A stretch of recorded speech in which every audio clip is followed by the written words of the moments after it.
Jiang Chen is saying it's a triangle. Chennai Janice is saying that he has not manifested anything. Okay.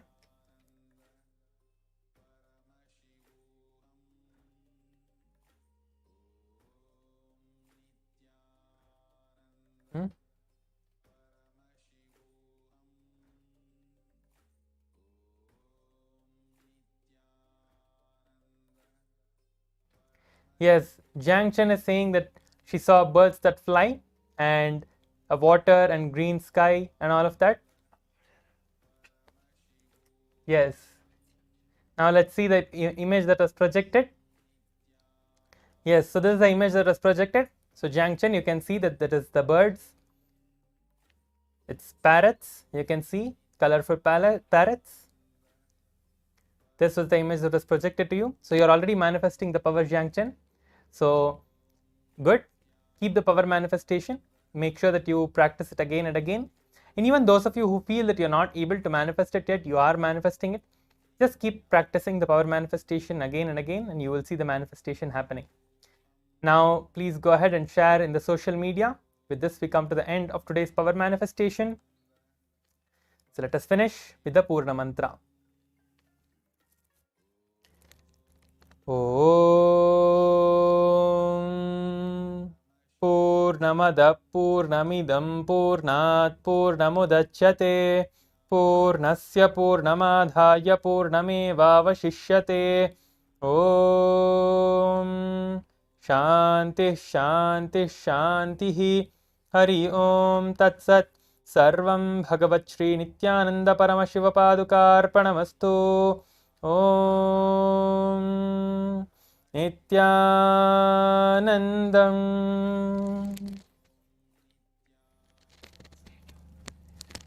Yes.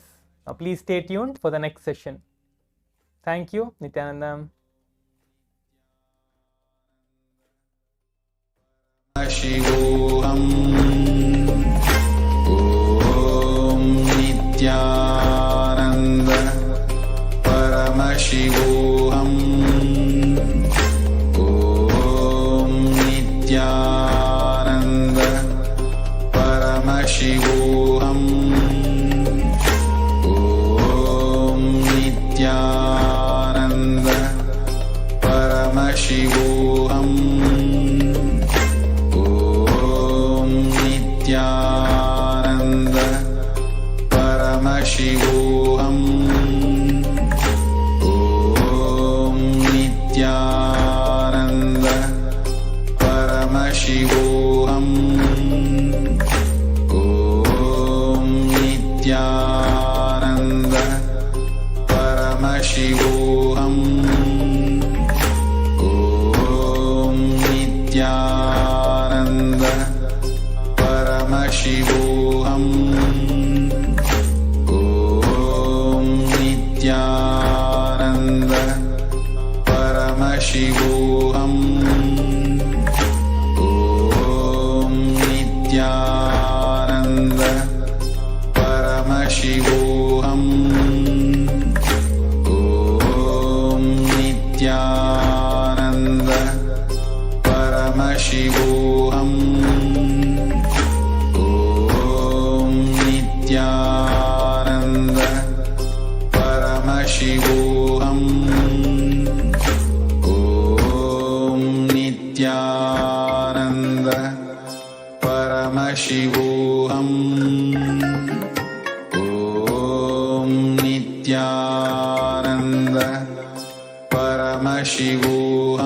Paramashivoham. Om Nithyananda